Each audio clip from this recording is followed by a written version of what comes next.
Well, welcome to my test review podcast on early Christian art. This is the first of a two-part lecture that's reviewing church architecture. Big topic. I'm hoping this will be useful for you at the end of the year as well as you're preparing for your AP exam. So anyway, last year I attended a one-day seminar for AP art history teachers in New York City. The leader of the seminar was an AP veteran, and he told us that students tended to score lowest on architecture questions and on medieval art questions. So a medieval Christian cathedral, he told us, was a perfect storm. I want you to consider that a challenge. The good news is that we no longer need to bombard you with every possible church that the College Board might choose to stick on the test. We have a list of required churches. At the same time, you're going to need to know more about these 6 churches, and you'll probably be asked more comparative questions and more questions about change over time. Well, I found as many questions from the new curriculum as I can. Many of the questions on your unit exam will come from old AP exams before the new curriculum was adopted. Sometimes I've even kept questions about images that are no longer required because I think these works fill in some serious gaps in the AP list, or because I think you might be asked to attribute these important works to a period, or because I just can't bear to give them up. Your test will, as usual, include matching quizzes by title, but this test will include, in addition, the wickedest matching quiz that I have ever written. It has vocabulary, floor plan, and elevation matching from our required churches. Ouch! I always told my economics students that graphs were their friends, but many of them did not believe me. Floor plans are also your friend. And yeah, I'm guessing many of you don't believe me either, but it's true. As for vocabulary, I don't think it's likely you'll get a lot of straightforward vocabulary questions, but I do think you'll need to know a lot of vocabulary to understand and answer many of the questions. So we're throwing it at you.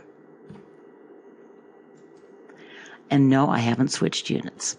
I'm showing you these plans of the Egyptian temple of Amun-Re, the Hindu Lakshmana temple to Vishnu, and the Parthenon, a temple to Athena, to make an important comparative point about all Christian churches. Like other sacred spaces, churches, the churches from this unit, are centers for ritual and ceremony. They often include elaborate decoration, and they frequently, though not always, are located in places with spiritual, historical, or political significance. They even have an element of exclusivity. Until the Protestant Reformation, churches, both Catholic and Orthodox, always had spaces reserved solely for the priest, clergy, and in the case of Byzantine or Orthodox churches, the emperor. But Christian churches are not houses of a god or of a cult image, and the rituals and ceremonies that take place inside them are congregational. In other words, the rituals are meant to be seen and participated in by large groups of people. The functional and theological imperative drove church architecture from the time that the church was large enough and legal enough to attract crowds. So here we see the basilica plan used for Roman administrative buildings, and it fit these needs perfectly, plus having the added benefit of conveying imperial authority and approval. Here we see the Santa Sabina plan, arguably our 2 most important vocabulary terms. The nave is the large open space at the center of every church. The rounded apse, once the site of a cult statue or the law courts, now houses the altar, a sacred space for priests, but also space that can be seen by the entire congregation, often raised up on stairs. The apse almost always faced east, so that the priest offering Mass, that means he was facing the altar and not the congregation in these pre-Vatican II times. The priest was therefore also facing the rising sun, signaling a new beginning as he consecrated the elements. So what purpose did the aisles serve in an early Christian late antique church? Those terms are used interchangeably, so I'm going to use them interchangeably. Well, the aisles allowed the church to hold more people, of course, but they also served to separate men and women in some cases. In an early church, men would have sat in the nave, women in the aisles. Women also sometimes sat in the galleries. Women were usually separate from men in Byzantine churches as well. Again, sometimes standing in the galleries, sometimes standing at opposite sides of the nave.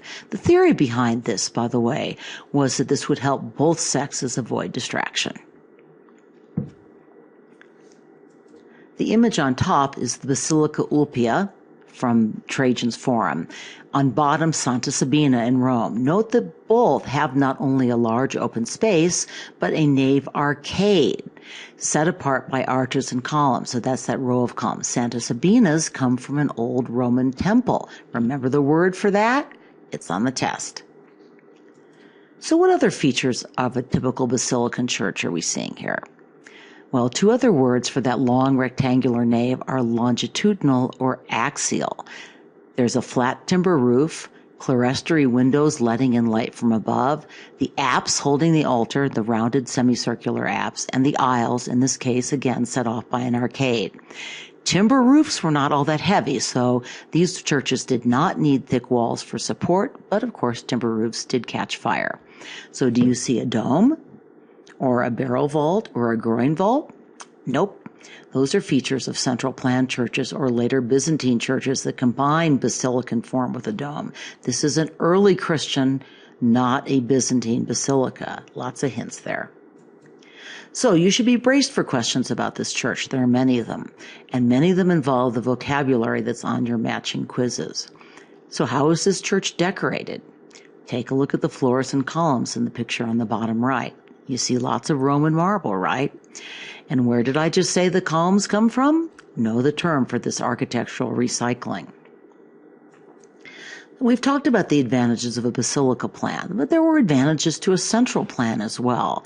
These two images do appear on the test with comparative questions. I hope you all recognize the Pantheon on the left, and you see two images of San Vitale on the right. Both buildings share a distinctive and famous feature that a central plan makes possible, a soaring dome, which leads viewers' eyes and presumably thoughts heavenward. The reason the image on the upper right hasn't shown up, by the way, is that San Vitale's central dome was repainted in the Baroque era. Note that the Pantheon does not include all these semicircular niches, or exedrae as they're called. They're a characteristic Byzantine embellishment that create and help support the roof.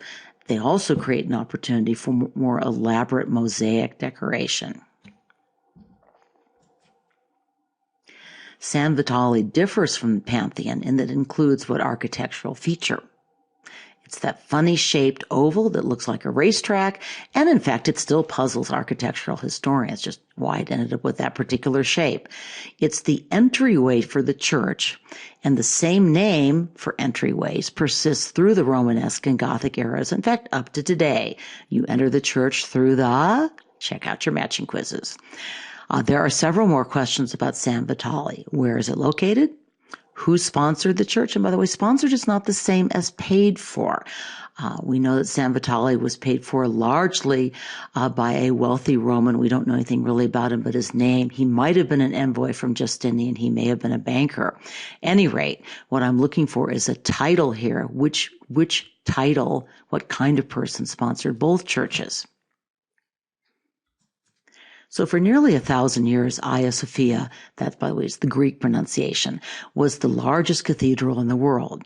Remember how Sinan the Great spent his lifetime trying to equal it in the name of Allah?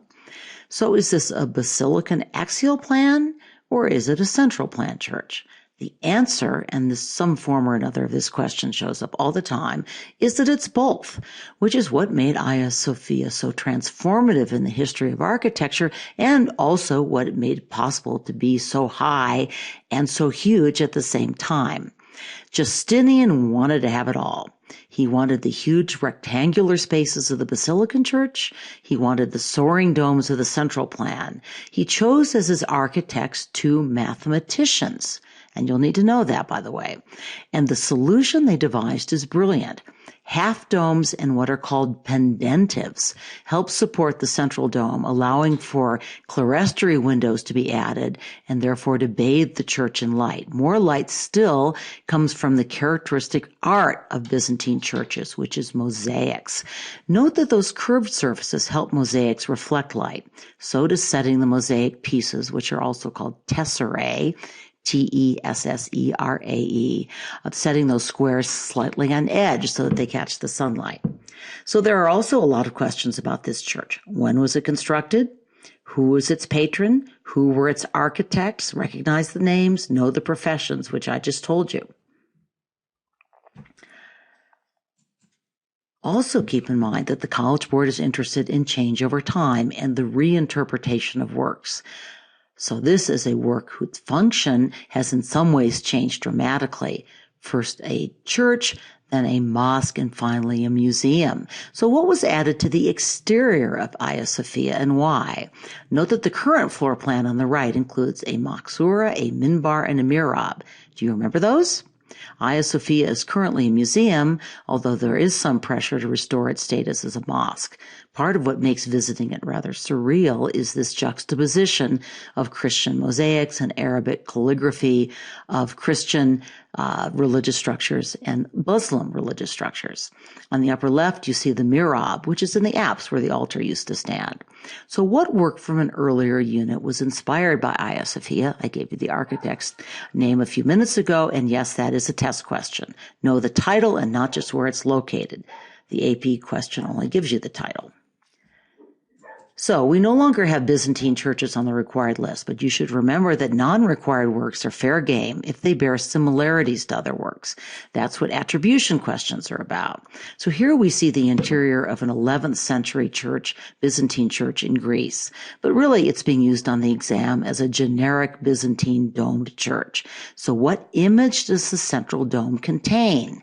And what image would most major domed Byzantine churches contain? I talked about that when I talked about images of Christ. Remember the term for Christ as ruler of all? And here's a tricky question. In a Byzantine church, only the priests and emperor can enter the altar space, and the altar space is located behind a frame. That frame is called an iconostasis. That's a term that has shown up on AP exams before. I can't remember if it showed up in the lecture you listened to. So here are two examples of an iconostasis. The one on the left is from a Russian Orthodox church in Moscow.